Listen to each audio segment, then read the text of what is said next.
नमस्कार। वास्तुशास्त्र में एक बड़ी मज़ेदार सी रिकमेंडेशन मिलती है, रोने के लिए जगह। रोने के लिए जगह भी निर्धारित की गई है। विश्वकर्म प्रकाश के दूसरे अध्याय के 97वें श्लोक में मिलता है, पश्चिम अनिलयोर मध्ये रोदनार्थ गृहम स्मृतम। पश्चिम और अनिल यानी वायव्य के बीच में रोने का घर होना चाहिए, रोने के लिए घर।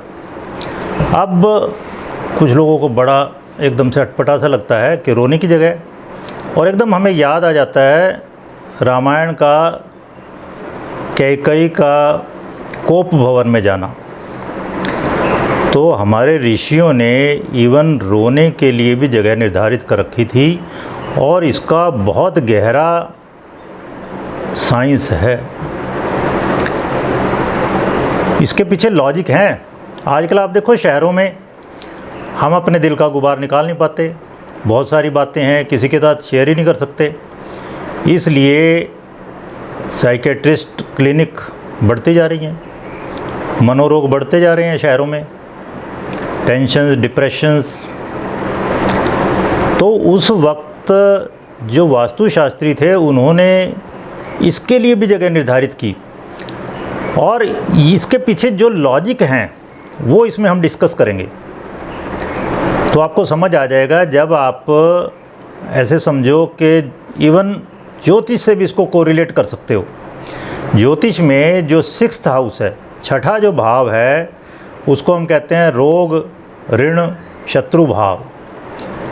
ठीक है ना। तो ये सब वहाँ से देखे जाते हैं, और उसकी दिशा क्या है,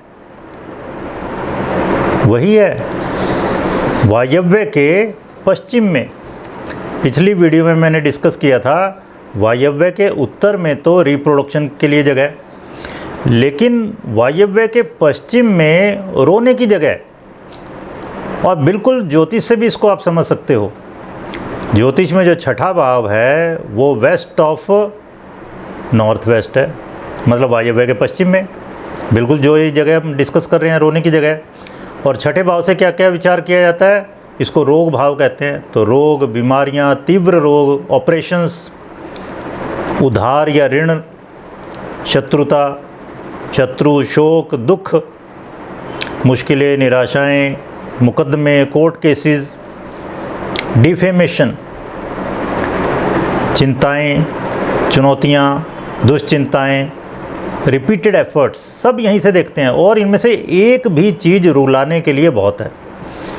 भाई ये रोग, ऋण, शत्रु सब हमें रुलाते हैं। तो कुछ लोग पूछते हैं जी इसका उपाय क्या हो ज्योतिष में। सबसे बढ़िया है उपाय वास्तु में दिया हुआ है। अपने घर के वायव्य और पश्चिम के बीच में बैठ के वेंटिंग करो, अपने तनाव निकाल दो, टेंशन वहाँ रिलीज़ कर दो। रोना है रो, कपालभाति करना है कपालभाति करिए, सीधा सा फंडा है। अब इसका लॉजिक लगाते हैं। अब आप देखो पश्चिम में सूर्य छुप गया तो झुटपुटा हो जाता है, अंधेरा सा हो जाता है। कोई भी खुले में नहीं रोना चाहता सभी के सामने, ठीक है ना। हम दूसरों के सामने बताना चाहते हैं कि हम खुश हैं। रोने के लिए बहुत अपना होना चाहिए कोई।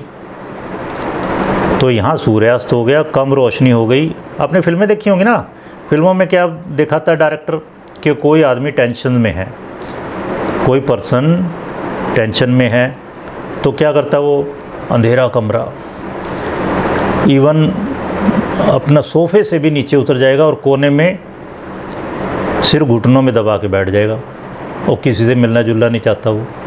तो हमारे ऋषियों ने पहले से ही ये जगह निर्धारित कर रखी थी। यहाँ पर वायु है, वायु की दिशा है ये, और वायु क्या है, चंचल है। रोने में आपको पता ना, कई बार तो सांस अटक जाती है, गुब्बारे से बाहर निकलते एकदम। तो यहाँ पे खूब ऑक्सीजन है, वायु है। तो वायु जिस तरह ठहरती नहीं है, चंचल है, इसी तरह आपकी टेंशन्स, आपके तनाव, आपकी एंग्जाइटीज़ सब निकल जाएंगी, वायु के साथ बह जाएंगी वो।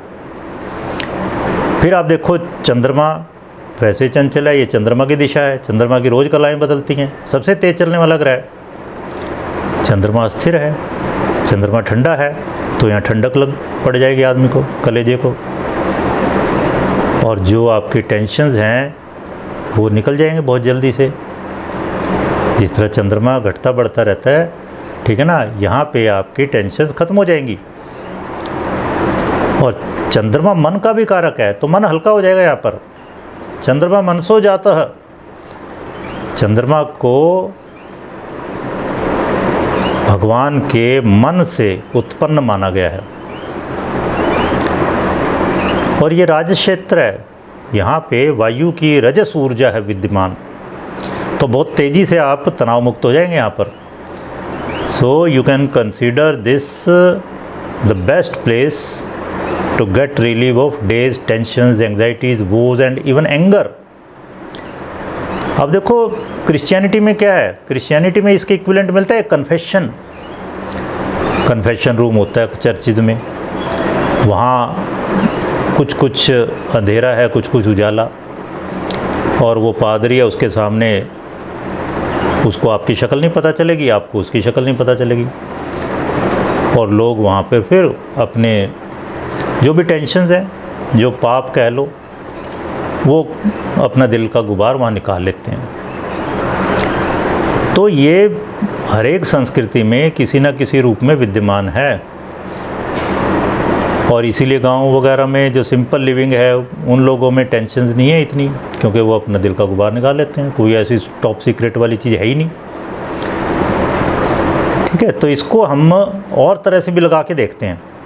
आप देखिए यहाँ पर इस जगह पर, मतलब पश्चिम और वायव्य में जो उपदेवता हैं वो हैं असुर, शोष और पाप यक्षमा और रुद्र। अब इनको समझते हैं। सम्रांगण सूत्रधार के 14वें अध्याय में जो वास्तु पुरुष पर विद्यमान 45 देवी देवता हैं, इनके बारे में बहुत डिटेल में बताया गया कि ये हैं कौन। तो उसमें कहा है असुर हैं राहु। असुर रियली राहु हैं।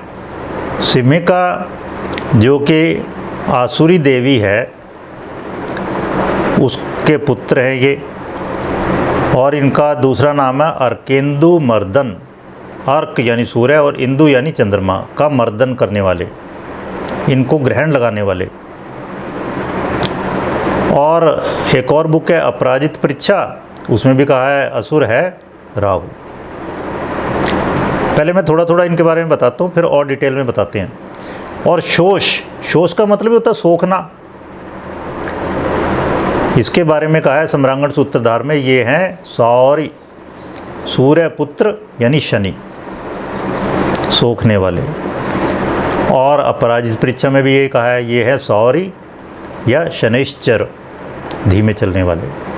और पाप यक्षमा, पाप यक्षमा के बारे में सम्रांगण सूत्रधार कहता है, ये है क्षय रोग, टीबी, ट्यूबरकुलोसिस, यह इसका मतलब है डिस्ट्रक्शन, विनाश या डिक्रीजिंग, कम होना। और अपराजित परीक्षा में भी कहा क्षय है ये। और रुद्र या रौद्र, रौद्र रस है ना, मतलब गुस्सा, इसके बारे में सम्रांगण सूत्रधार में कहा ये महेश्वर हैं। और अपराजित परीक्षा में भी कहा ये ईश्वर हैं। तो अब इनके बारे में डिस्कस करते हैं। तो असुर, असुर का मतलब असुर, एंटी गॉड, तो ये दानव है, दुष्ट आत्माएं। तो ये स्वर भानु थे, समुद्र मंथन की जो कहानी है उसमें ये स्वर भानु थे, तो उनका फिर हिस्सा यहाँ से काट दिया गया, एक वो ऊपर का राहु बन गया, नीचे का केतु, मतलब शुभ और अशुभ को अलग अलग करना। तो यहाँ बैठकर आपके तनाव मुक्त हो सकते हैं, ये दिशा। और ये जादुई और मायावी कहे गए हैं। तो ये तनाव भी माया है, अस्थिर है, स्थिर नहीं है, ठहरती नहीं है ये। और असुर यानी कि राहु किन किन चीज़ों को नियंत्रित करते हैं, स्थानांतरण, बदलाव। तो बहुत जल्दी बदलाव हो जाएगा, तनाव मुक्त हो जाएंगे यहाँ पर आप बहुत जल्दी। अस्वच्छता को रूल करता है ये, तो यहाँ इजीली स्वच्छ हो सकते हैं। अव्यवस्था, क्रूरता, रहस्य सब राहु से रिलेटेड है। तो राहु की जगह में बैठो। इसी तरह का फंडा फेंग शुई में भी है। फेंग शुई में जो 8 दिशाएं हैं ना, उनको 8 जोन मान लिया, उसमें 4 शुभ हैं 4 अशुभ हैं। तो उसमें ये कहा है कि भाई जो एक्सीडेंट की जगह है ना, वहाँ बैठ के पढ़ना नहीं है, वहाँ इस तरह के काम करो, जिस तरह बर्तन मांजना मान लो, कपड़े धोना है, तोड़ फोड़, वहाँ पे वो काम बढ़ गया। इसी तरह यहाँ पर भी असुर की जगह पर बैठकर आपने अव्यवस्था की जगह बैठ के अपने आप को व्यवस्थित करना है। अव्यवस्था यहाँ खत्म हो जाएगी, आप अंदर से व्यवस्थित हो जाओगे। तो ये कहा गया कि ध्यान अगर करते हैं तो ध्यान के माध्यम से बहुत बढ़िया परिणाम मिल सकते हैं यहाँ पर। तो राहु क्या है? बेध्यानी। वहाँ बैठ के आप, सबसे बढ़िया रेमेडी यही है कि आप अपने टेंशन्स निकालो। कपालभाति है क्या कि अपनी कार्बन डाइऑक्साइड निकालनी है तो ऑक्सीजन अपने आप अंदर जाएगी। ठीक है, तो अब आइए शोष। शोष को कैसे कोरिलेट करेंगे रोने की जगह से? शोष क्या है? शनि। इनको छाया पुत्र भी कहा है। तो ये छाया है हमारे ऊपर टेंशन्स की, एंग्जाइटीज़ की। शनि के बारे में कहा है शनये क्रमति सह, जो धीमे चलते हैं। यहाँ आपको खूब आराम से शांति से बैठो और अपने तनाव निकालो बाहर। शोष का मतलब सुखाना या सूखापन भी है। शनि के बारे में संक्षिप्त पद्म पुराण में मिलता है शनि स्तोत्र, दशरथोक्त नील शनि स्तोत्र। उसमें कहा है कृशकाय, शनि सूखे हुए हैं, दुबला पतला शरीर है उनका, इस तरह की बातें हैं। तो सूखापन, सोखना, चूसना, ये सब शोष से रिलेटेड है। मतलब आप यहाँ बैठेंगे तो आपकी टेंशन सोख लेगा ये एरिया। तो ये हमारी भावनाओं को विष मुक्त करने वाला क्षेत्र है। शनि का इनसे रिलेशन है सारा। और हमारे यहाँ विधान है हिंदू धर्म में, खतरनाक भूतों से पीछा छुड़ाना है और दूसरी अदृश्य शक्तियों के अशुभ प्रभाव को दूर करना है। तो शनि की पूजा का विधान है। जब यहाँ बैठ के आप अंतर मंथन करेंगे, अंतर अन्वेषण करेंगे, तो आप यहाँ मुक्त हो जाओगे दुखों से। शनि दुख का कारक है, तो वो यहाँ पर आपकी नेगेटिविटी को सोख लेगा। फिर ये जो तीसरा डेमीगॉड है यहाँ, वो है पाप यक्ष्मा। अब पाप यक्ष्मा के बारे में सम्रांगण सूत्रधार और अपराजित परीक्षा में कहा है, ये है क्षय रोग, जिसको राज रोग भी कहते हैं। बहुत बुरी बीमारी है, शरीर धीमे धीमे कम होता चला जाता है, घटता चला जाता है। चंद्रमा को भी तो इसी तरह का अभिशाप मिला था ना कि तुम घटते चले जाओगे, लेकिन फिर खुश हो गए, ये कहा ठीक है 15 दिन घटोगे 15 दिन बढ़ोगे। ठीक है, तो अकेलेपन की भावना, पाप यक्ष्मा का ये मतलब भी है अकेलेपन की भावना। अब आप टेंशन में होते हो, जब दुख में है व्यक्ति, तो अकेलेपन बहुत ज़्यादा महसूस होता है, अकेलापन। तो मैं ये मानता हूँ कि अगर आपके पास एक दोस्त भी है ना अच्छा, जिसके साथ आप अपने दिल की सारी भड़ास निकाल सको जिसके सामने, बिना कुछ सोचे विचारे, तो आप बहुत अमीर हो। और ये आजकल बड़ा मुश्किल हो गया, हम किसी के सामने अपना दिल खोल के नहीं रख पाते। तो अकेलेपन की भावना भी पाप यक्ष्मा से रिलेटेड है। तो अब देखो कितना बढ़िया जगह है ये, कितनी बढ़िया जगह है। यहाँ बैठ के आप तनाव मुक्त हो सकते हैं। रो लीजिए यहाँ पे, एकदम शांत हो जाएंगे। तो जो पाप यक्ष्मा को फेफड़े का क्षय रोग भी कहा है, ट्यूबरकुलोसिस, ठीक है ना, पल्मनरी ट्यूबरकुलोसिस। अब फेफड़ा सांस लेने के लिए मेनली वो ऑर्गन है, और ये जगह है वायु की, देखो, ठीक है ना। और इसी को पाप यक्ष्मा को भी शोष कहा जाता है, कई जगह शोष कहा है इसको, मतलब जो सोख लेता है नेगेटिविटी। ठीक है, तो ये शरीर के ऊतकों का क्षय करने वाला है पाप यक्ष्मा। लेकिन जब आप यहाँ बैठ के मेडिटेट करोगे, शांत हो जाओगे, तो वही आपको हेल्प करेगा। अब आइए चौथा, यहाँ पे जो डेमीगॉड है, उपदेवता हैं, वो है रुद्र। रुद्र को रंध्र भी कहा गया। रंध्र का मतलब होता है छेद या गड्ढा या गुफा, दोष। मतलब एक ऐसा गड्ढा है, ये एक ऐसी जगह है जो आपकी नेगेटिविटी उसमें भर जाएगी। यहाँ बैठ के अपना तनाव मुक्त हो जाइए, रो लीजिए, दिल हल्का हो जाएगा यहाँ पर बड़ी इजीली, बड़ी जल्दी से। रुद्र बना है रुद्र से, रुद्र या रू धातु से, मतलब रोना। इसका मतलब भयानक या गड़गड़ाहट या गर्जना, रोना, दहाड़ना, आंसू या आंसुओं का देवता या स्वामी, इसका ये मतलब भी है रुद्र का मतलब। तो ये वो जगह है भगवान शिव की जो पॉजिटिव डायरेक्शन है ना, उनका जो शुभ रूप है शिव, वो तो है ईशान। लेकिन भगवान शिव का जो अशुभ रूप है, रौद्र रूप है, या एकादश रुद्र कहे गए हैं, भयानक रूप है जो, वो है यहाँ पर वायव्य, वेस्ट ऑफ नॉर्थ वेस्ट। तो यहाँ पर आप आराम से रो सकते हो, क्योंकि ये जगह ही है रुद्र की, रोने की, आंसुओं के देवता की। रुद्र का अर्थ जंगली भी होता है, या रुद्र प्रकृति का व्यक्ति, या जंगली। मतलब आप देखो, जब आप रो रहे हैं तो आदमी कैसा लगता है, कैसे हाल हो जाते हैं उसके। तो अब आप देखो, मैंने आपको इतने लॉजिक दे दिए यहाँ पर, ये जगह बेस्ट है रोने के लिए, और ये बहुत ज़रूरी है, तनाव मुक्त होना बहुत ज़रूरी है। तो आज की डेट में आप समझ लीजिए, आप साइकेट्रिस्ट चैम्बर बनाना है, किसी हॉस्पिटल में साइकेट्रिक डिपार्टमेंट बनाना है, या साइकेट्रिस्ट है वो इलाज करता है, तो उसको अपनी टेबल जो है मरीज के लिए, वो इस जगह में, अपनी क्लिनिक के इस जगह में रखनी चाहिए। तो बड़ी जल्दी से जो मरीज होंगे वहाँ तनाव मुक्त हो जाएंगे, खोल देंगे अपने आप को।